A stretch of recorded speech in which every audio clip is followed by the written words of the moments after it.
Okay, happy lunchtime. Welcome to the Indiana CTO Council Lunch and Learn.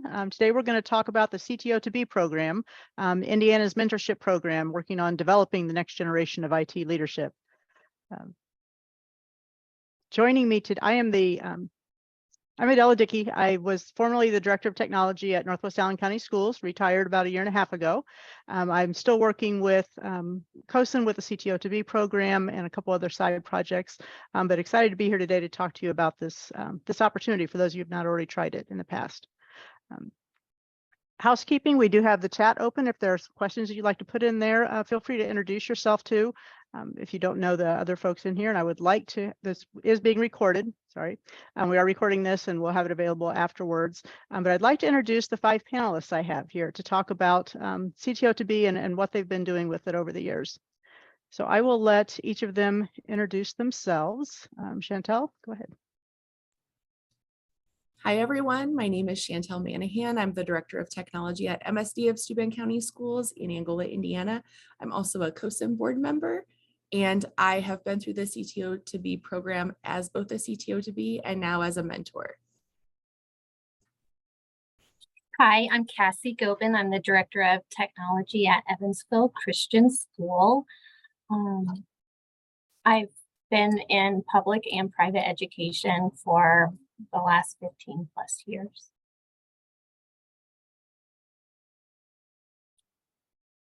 Hey everyone, I'm Seth Slater. I'm the Chief Technology Officer for Northwest Allen County Schools. I've been in this role for just shy of 2 years.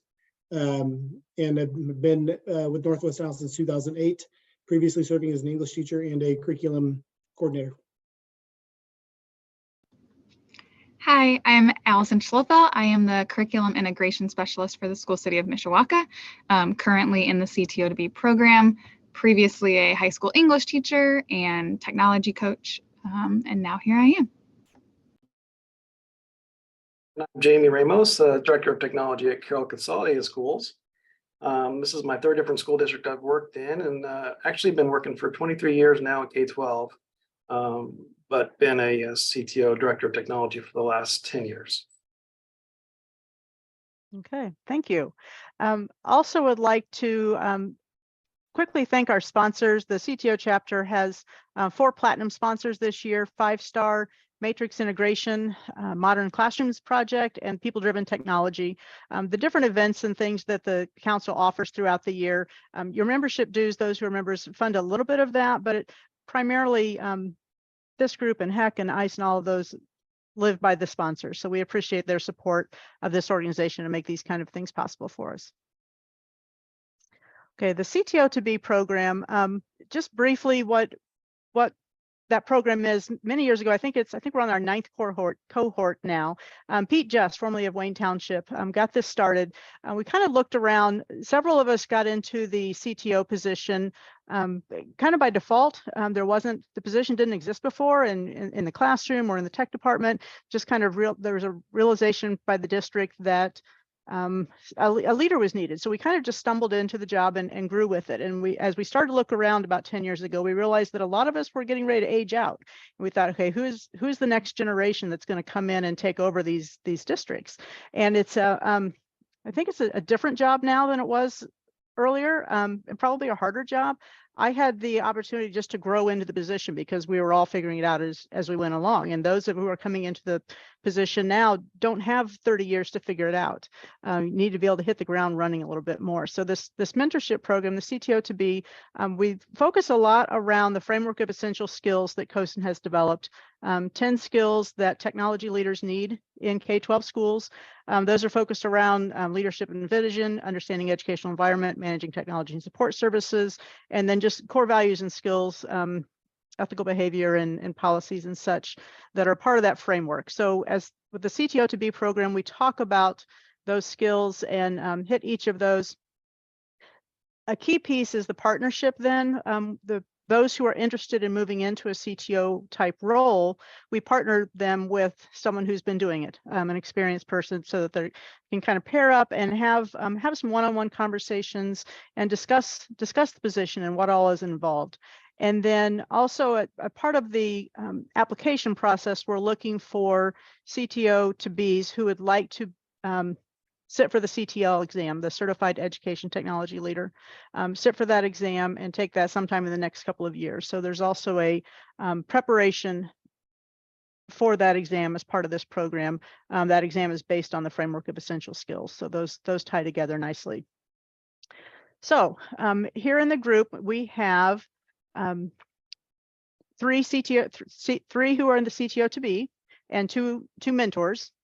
So I guess I would like to know first from the CTO2Bs, what led you to participate in this program? So I was prompted to participate in this program because in my previous district, my position landed in the technology department, but as a educator side of things, being an English teacher and kind of just enjoying technology, I didn't know that IT side of things, that the server side or like the behind the scenes side, and I wanted to learn that. So I joined this program to kind of learn the aspects of the CTO2B that, or the CTO that I do not know, or I did not know. I will say for me, probably the triggering event was I attended Chantel and Bill's session that they did at Heck, actually. And so that kind of sparked my interest. And then I really followed up with Bill later on and just said, hey, I'm down the road from you. I attended your session. I kind of ended up in this position by default, kind of as Adela said, where we didn't have someone leading our technology programming or an organization. And I'm from an education background. That's where most of my experience is, in the classroom, but I was a heavy technology user.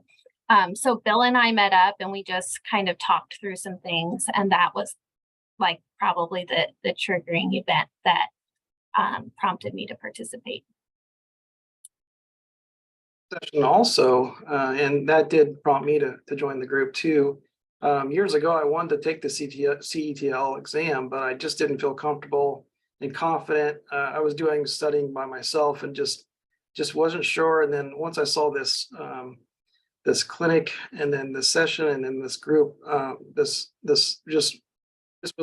seemed perfect for me, and then the perfect timing. Yeah, it seems like I've always been internally working in the school, and this year I really wanted to branch out and join some groups and get a little bit more social. I'm not the social one in the group probably, but I really wanted to try reaching out more this year.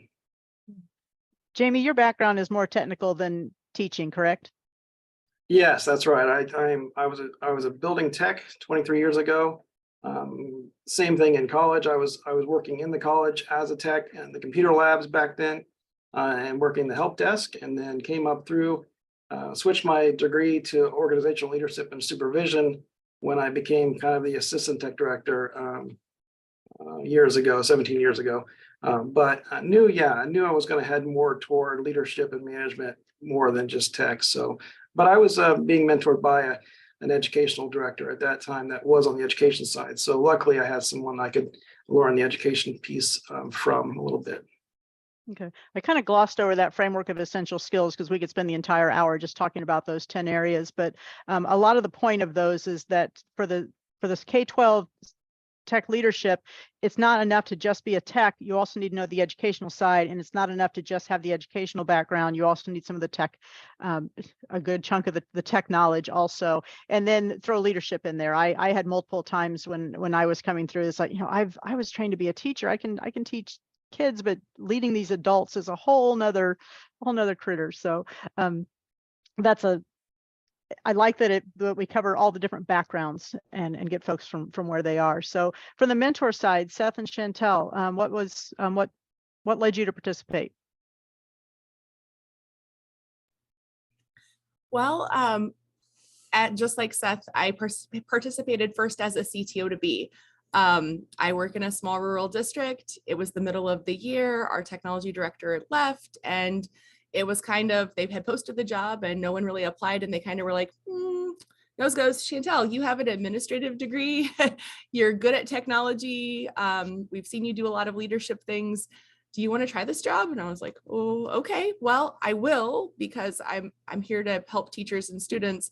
but I know there's a lot that I don't know, and I know I need help. So I immediately I went to the CTO clinic that spring, signed myself up for the CTO2B in the fall, and went through the program and eventually got my CETL. So really it's about like having that support system. I felt as a teacher, I had a great support system and a great network of other teachers that I could turn to share ideas, to problem solve. And I was looking for that kind of camaraderie and that kind of close-knit group. And I found my people with the Indiana CTO Council. So of course I wanted to turn around. I'm a teacher at heart, turn around and give back to the program and try to help others kind of get that connection and form those relationships. Yeah, similarly, my experience in the CTO2B program was as a mentee was interesting.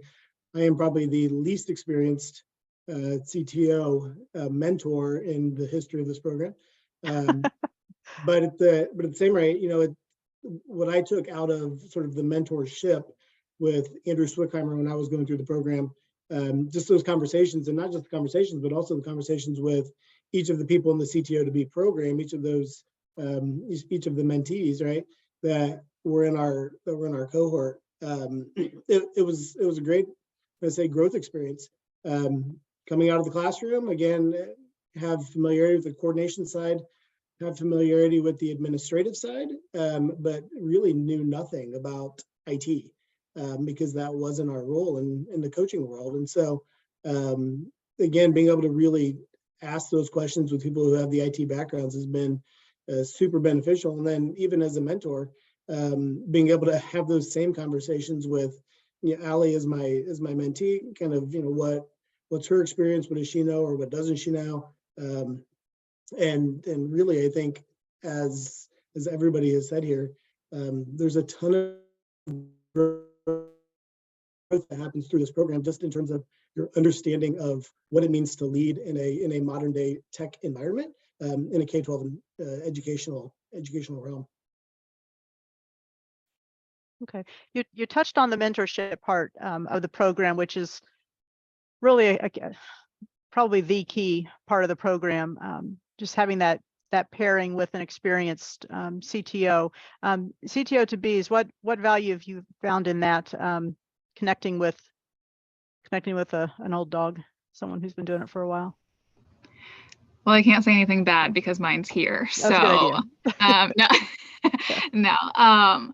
As Seth said, he is my mentor, and while he said he's the least experienced, I will say that I feel like he is like my perfect mentor, because it has allowed me to see somebody who has all their experience as a teacher and in that curriculum realm, just like I am, move over to that CTO position. So it has been great to connect with somebody who is in like a similar district, but who I don't see every single day.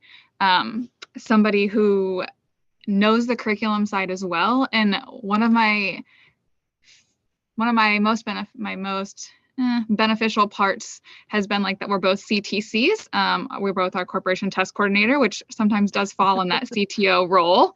Sorry. And so, yeah, right. It's here's your plate. And so when I don't know what I'm doing, Seth is always a text away to help me either word something better, being both English teachers, or just problem solving, leading up, leading across, etc. So it's been great, not only with Seth, but also the other mentors. I feel like we have all gotten to kind of utilize all of them, which has been nice. And I've got Don Chase, who many of you may know, and he's retiring this year. But luckily, I knew him when I started in this position. Really, he and I were like on a power school admin group years and years ago. But you know, I think so. I knew mine, but a lot of you won't know yours if you join this. I think that's a great opportunity to meet somebody new. And then we were really good, actually. We were actually meeting almost every 2 weeks. And just talking about things through the workday almost. Like I'm not really in a group of my county or my group, fellow tech directors right now, talking to them on a weekly basis or bi-weekly basis, or really even a monthly basis. So he and I were able to bounce things off each other a lot, which was kind of cool. We went through the book a little bit that you get in this group. You go through a book to learn a little bit more about leadership from the middle. And that was kind of great to go through with someone that I was able to mentor from and just bounce things off of. Okay. Allison, you kind of touched on the format of our meetings. We'll meet once pretty quickly in September as the school year gets started, all the mentors and mentees together. Introductions, we'll start going through some of the content and just trying to build some of those relationships. I know, as you said, Jamie, different parts of the state. I know the Northeast corner where I was had a very strong users group up there where that group will meet a lot and get to know each other. But I know in other parts of the state, other than the HEC conference and ICE and CTO clinics, they're not really meeting other folks. So building some of those relationships is good. So not only is there the mentor connection, but in some cases I've seen CTO2Bs working with someone who's not officially their mentor. Cassie, I think you've done a little bit of that. Have you seen additional value in having relationships beyond your assigned mentor? I would say absolutely. I'm in Evansville, which, Stacy Mauser's in the EVSC, and I knew her previously, from my time in the EVSC. So she's a connection I have. Obviously, I mentioned Bill before, and I probably talk to Bill semi-frequently, maybe more than Chantel sometimes, just because he's down the road and kind of just knows a little of the area, maybe, I don't know. But as far as how the group meetings have impacted that, and am I skipping ahead or did you already say fine. that? You're fine. Okay. No, I've said this even within our cohort when we've gotten together that, I'm someone who's kind of on an island, so to speak, being in a private school, and I don't have a lot of connections. I've been attending HEC for several years, but when I've been attending previously, it was kind of like I was a ghost. I'm walking around. The people I connected with were the vendors that I have a relationship with, and I wasn't really connected to any of the school leaders in the technology environment. And after even our first meeting, and then we had HEC, it was like when I attended, I was a known person. And there were people I could connect with and talk to. And I had brought some teachers along with me this year. And it was just a little bit empowering when I could walk through and someone would stop and greet me or say hello, and I could introduce my teachers to someone from the CTO council. It just gave me a little bit of, a feeling of belonging that I haven't had in the last few years in this role. that's awesome.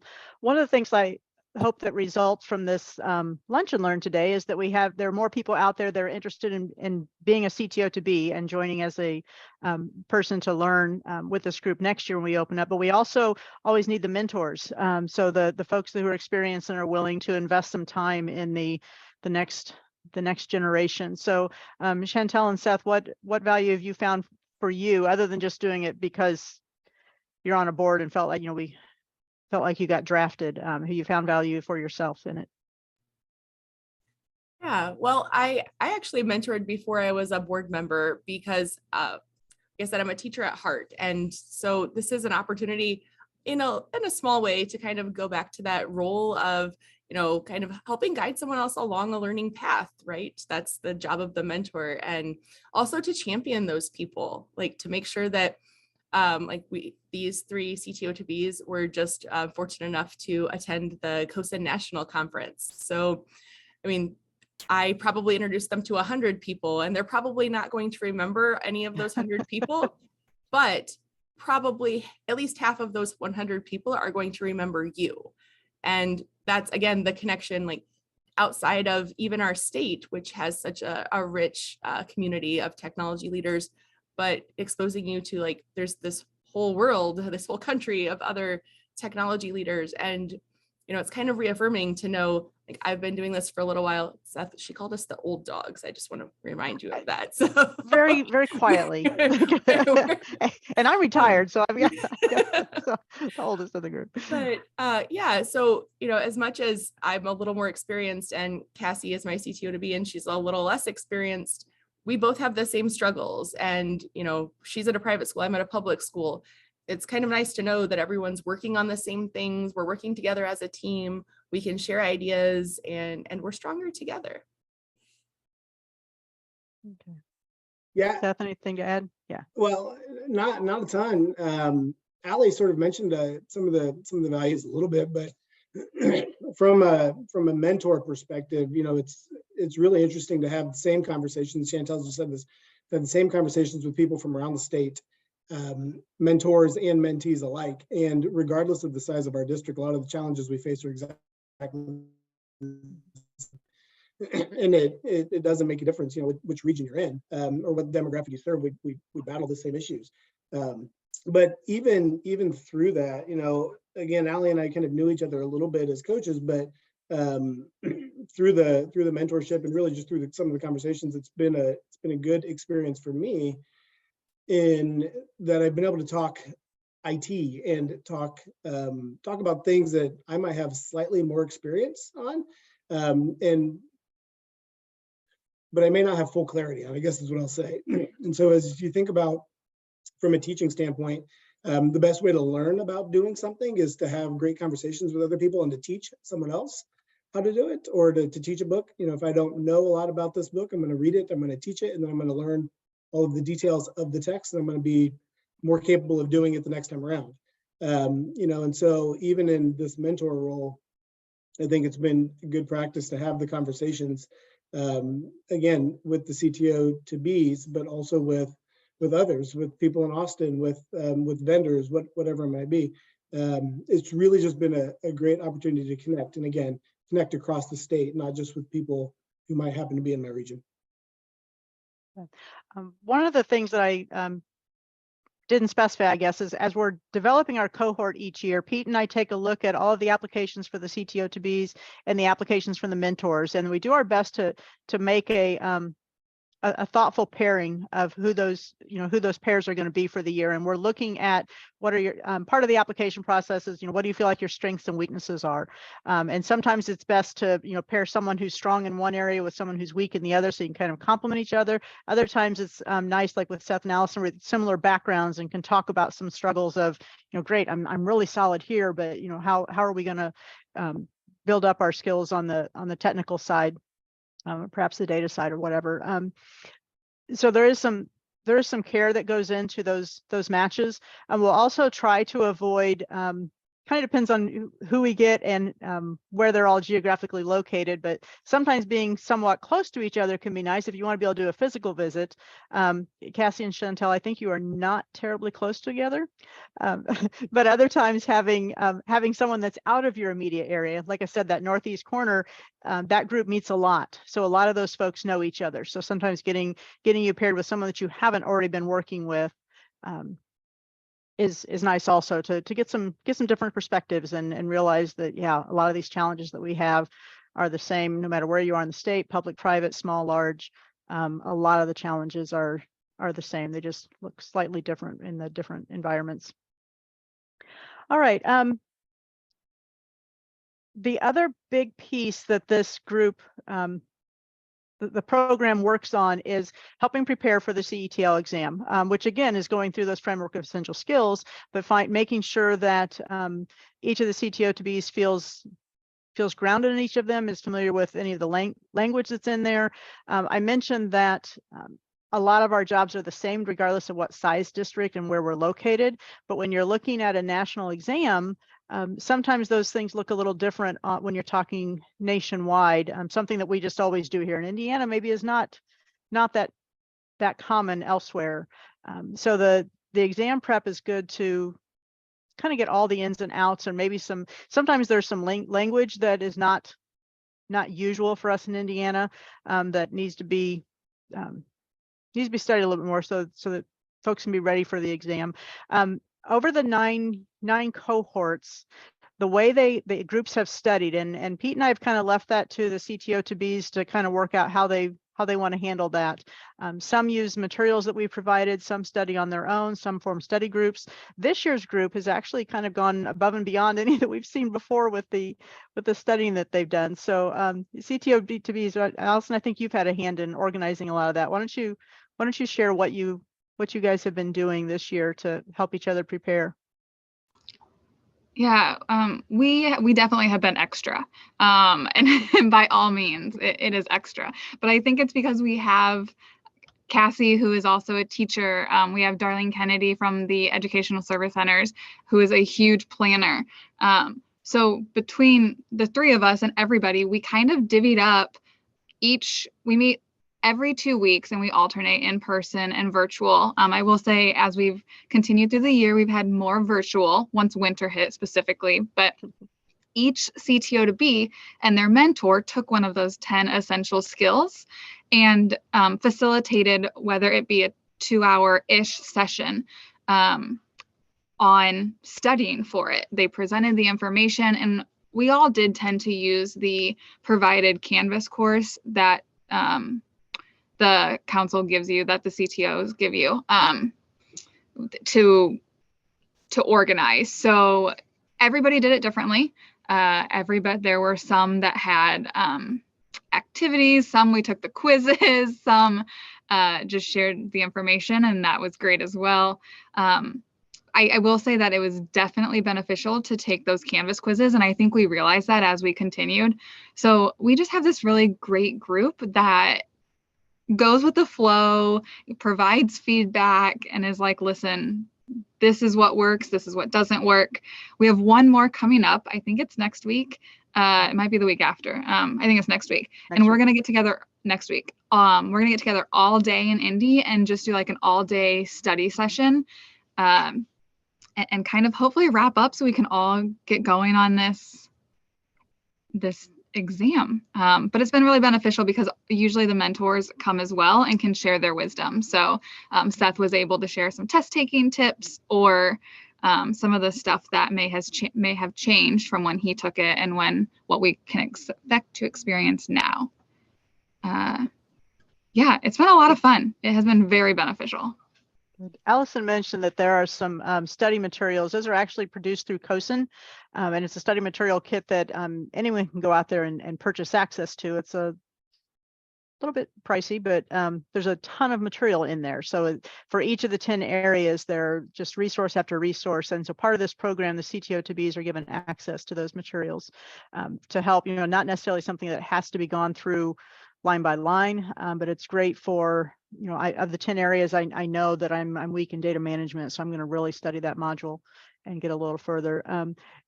Cassie and Jamie, have either of you dug into those modules much? Have you found some value in there, or?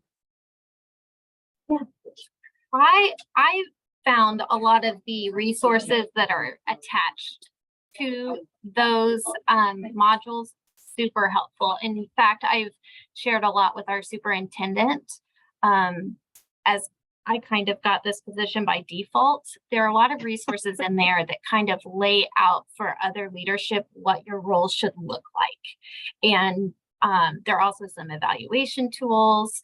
And I think I've also shared some marketing. There's just a lot of different pieces of information that I've been able to use beyond just studying for the exam. Like, oh, I can apply this knowledge in this part of my position. So that I have found super helpful. I can't really say how much it's helped me for the exam until I tell you if I passed. Yeah. So. In addition to the study session that the group is going to have next week, we'll all be at the Indiana CTO Clinic in May. I'll have a link for that later. And kind of do our end of year wrap up. And I think a few of the folks are hoping to test before that so that we can announce the results at the clinic also. So we'll see how that goes. That is my goal too, is try and get it before May. My strength area I thought is in tech and also in team building and in data management. But then I go through those essential skills and I realize what I don't know, Still some gaps. Absolutely. And strategic planning and ethics and policies. Even though I'm in this position, it was really good to go through that over and over again because I didn't realize how weak I was. So we're getting the terminology is really, really helpful. And that's, like I said, yeah, like you said, that's my goal, to try and take the test before May. Okay. So we've talked a lot about the value of the program. So maybe we've already answered our next question on why should others do this? If you come across someone at the next conference and they ask you about it, what would you tell them on whether or not they should participate as a CTO2B or a mentor? Yeah, already been mentioned, but you know, the ability to grow in areas where you don't have a lot of experience, I think is probably the most important. You know, we all have a certain frame of reference for what leadership looks like, or what a CTO role will look like, or what our current role looks like. But as Ali mentioned at the very start, you know, coming out of the classroom, coming out of a coaching role, even potentially having administrative experience or even an administrative background of some level, you may be lacking the policies, or you may be lacking the ethics, or you may be lacking the IT background.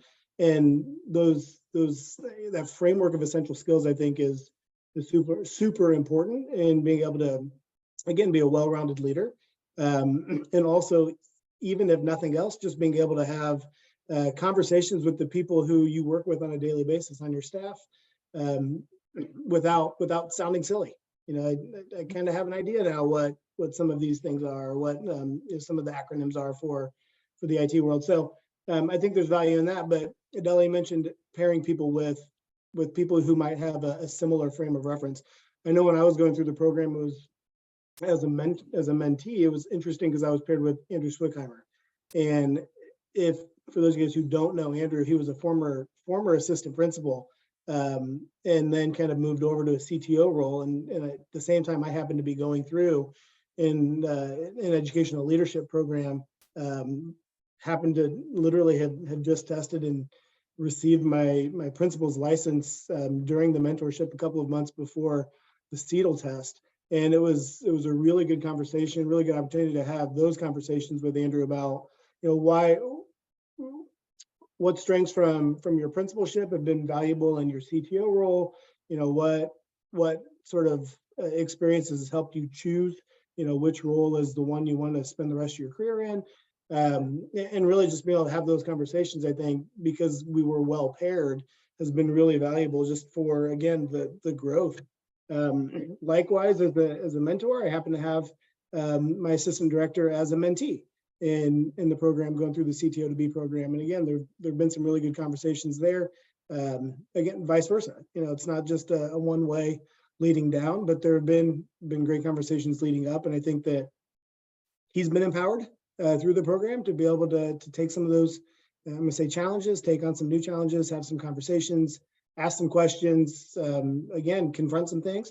And it's been a great experience. So I think regardless of where you're at in tech or in the classroom, or as Jamie said, sort of a building tech early on, I think it's a really valuable experience, whether you want to be a CTO now or you want to be a CTO 10 years from now, or if you just see it as a potential opportunity in the future to reinvigorate your career. Seth, you kind of touched on, so your assistant, the assistant director, is going through the program now. So what inspired you or led you to, and I assume you encouraged him to participate, or did he come up with that on his own?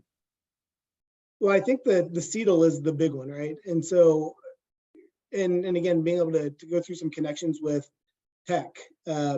Prior to coming to Northwest Allen, Tim hadn't had the opportunity, coming from a really small district, hadn't had the opportunity to do a lot of connecting, much like Cassie. And so being able to go to HEC for a couple of years, being able to kind of sit in those CETL conversations, those sessions, sitting into some of the CTO2B sessions, I think encouraged him to want to do it. And again, it was just an ask on Tim's part, and it's an absolutely yes on my part. I think that it's important, whether or not he arises to the CTO position in Northwest Allen, which is always possible. or moves on to another district, which is also always possible. I think it's a valuable experience for anybody, regardless of what position you're in. Good. Chantel, you also had someone that was working for you that went through the CTO2B program. Other thoughts on value of sending someone within your district, even who's not already in that top position?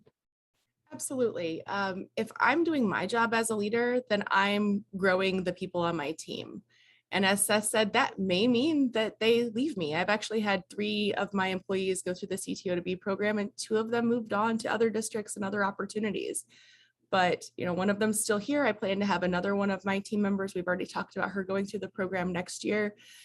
It provides a frame of reference, especially in a small district like mine, where you're all speaking the same language. You all have the same vision for what leadership in technology looks like. And for my more technical team members, it gives them that perspective of the leadership part and why and how we go about making decisions, sometimes involving the stakeholders. Or if you're, for my education background people, giving them the perspective of cybersecurity that they may not have a lot of background in, or the data management pieces that they may not have a lot of background in. And for everyone to have a better understanding of budgeting, right? That's not something that is necessarily on the plate of educators usually, or the technology, the technicians and network folks. So that helps create a common vision and a common mission, and a reminder for everyone that all 3 of those facets work together, the leadership, the technology, and the education piece.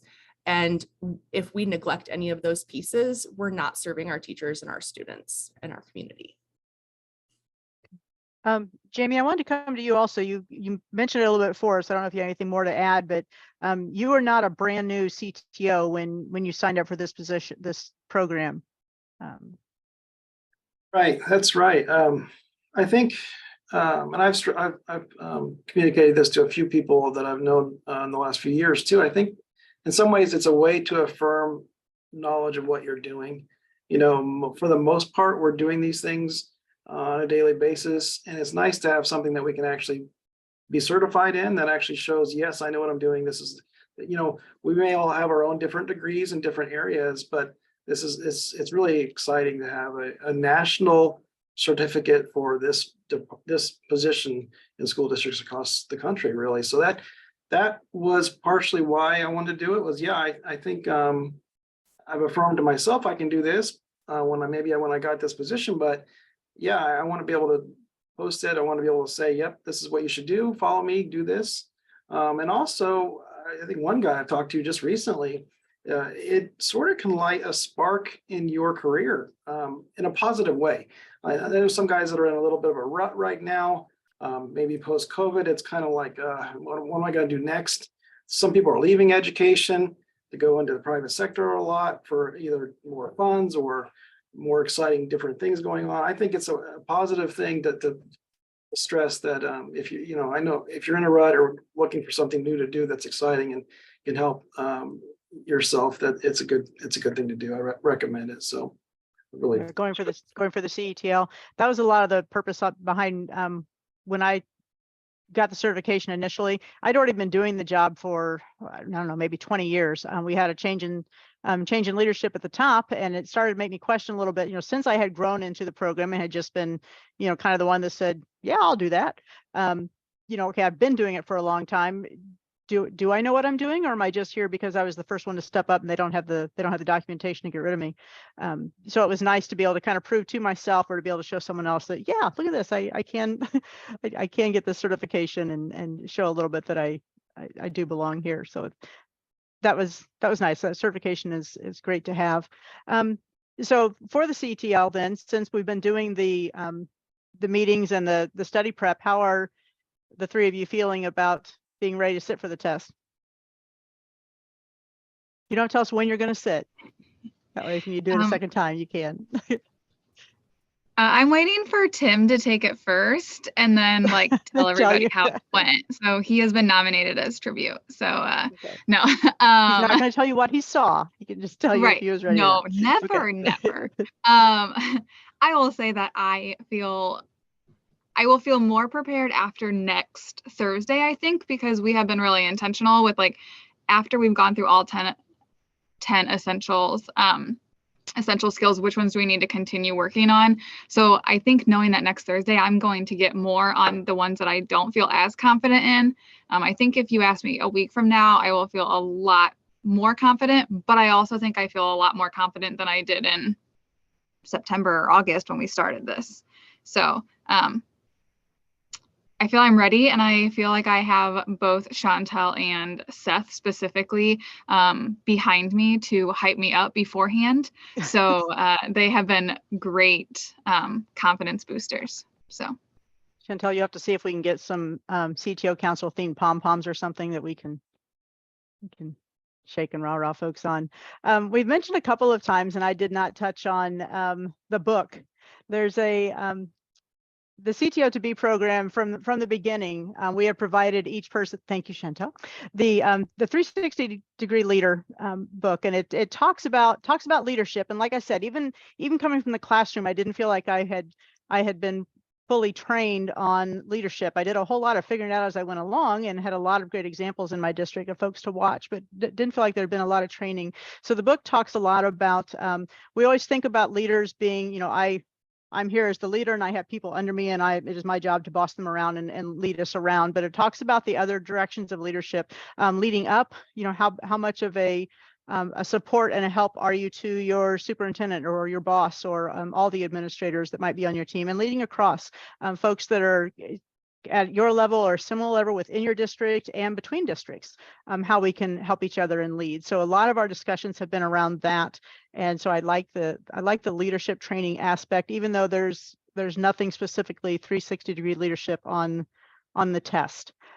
So as far as being test aside, do you feel like this program has better prepared you for IT leadership in general? Do you feel like you're more ready for what you're doing, or, you know, for Allison, what you might be moving into if you look to move out of the curriculum area, or Cassie and Jamie, you've already been doing it. Do you feel like you know more than you did a year ago?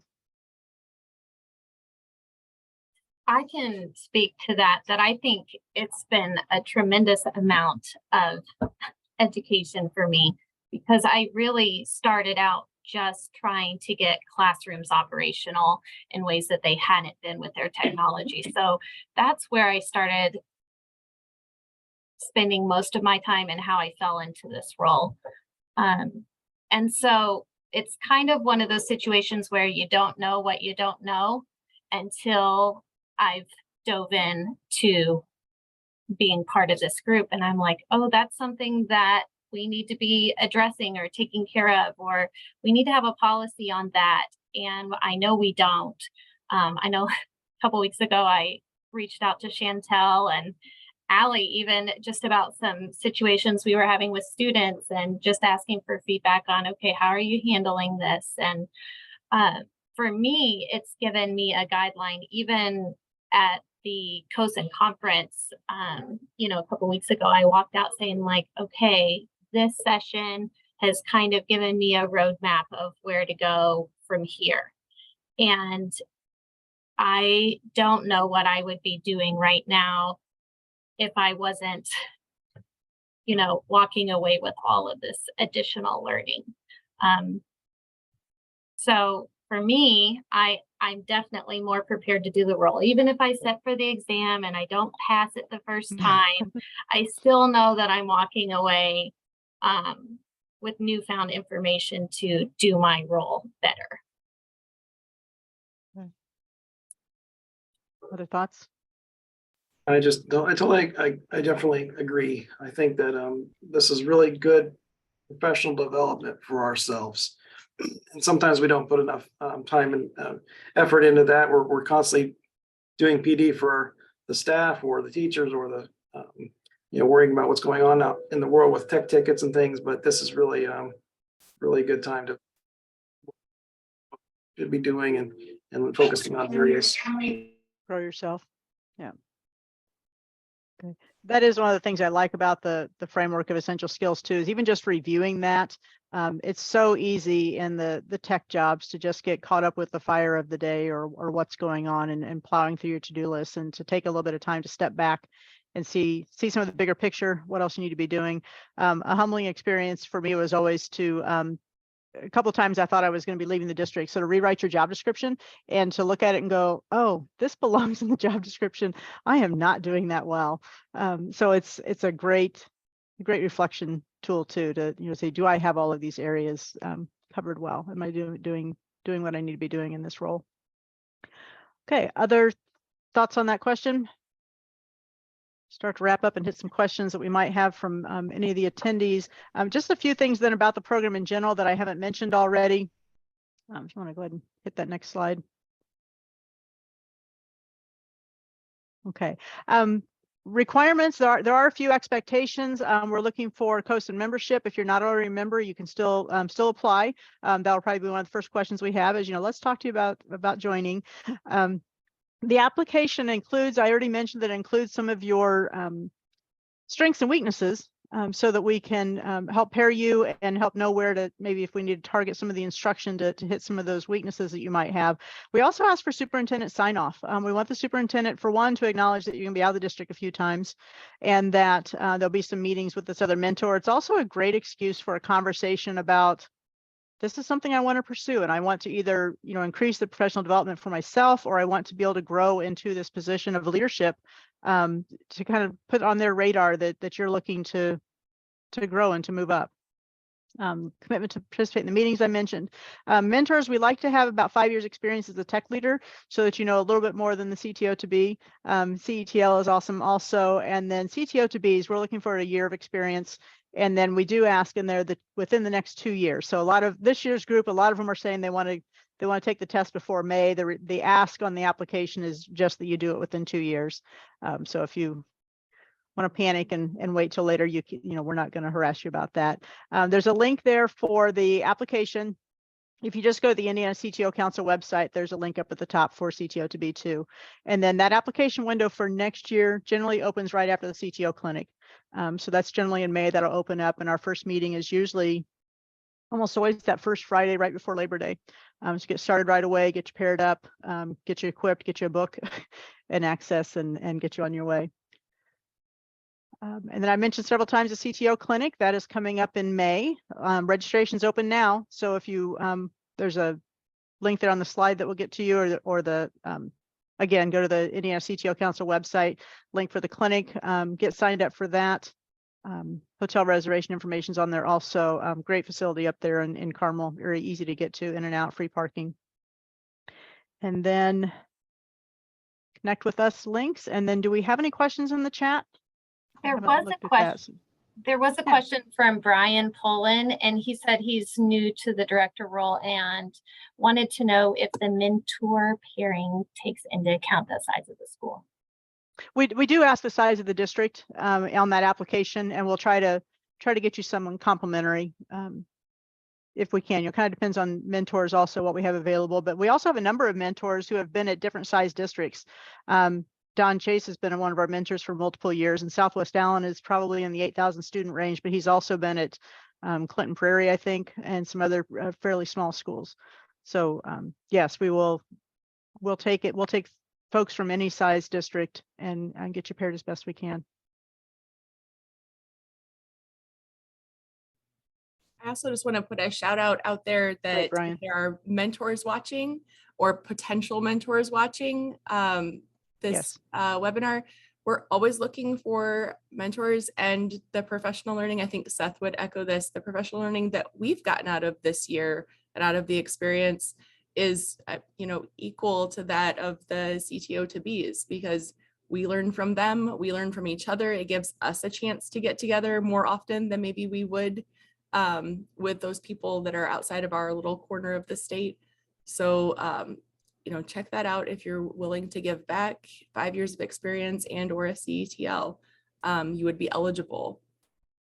Yeah, and I didn't mention also, I put on the slide, CTO2B would provide a book and access to the study materials, which is, like I said, a little bit pricey from COSIM, but some good study materials and lots of resources and mentors. There's also a stipend toward conference attendance in exchange for your commitment also. So it's a good deal. And the program is free. You'll get those study materials for Yes. free. You'll get the meetings in person for free, serve you lunch. And the first shot at the test. Mhm. So, because even the test itself is, I should have looked up all these prices before we started, 300 perhaps. 300 So yeah, so your first shot at the test we'll pay for. If you need more than one, have a bake sale, but we'll cover the first one. And have you prepared that you only need one anyway, right? Okay, any other comments from any of the panelists that I missed, or were there any other questions that popped in there? Okay, we'll give you back a little bit of your lunch break, and glad to see that, Brian. We'd love to see your application next year. Okay, well, we will see you all in May at the clinic, and then watch for your applications for those who haven't done this already. Love to have you. Thank you so much. Thanks, Adela. Thank you.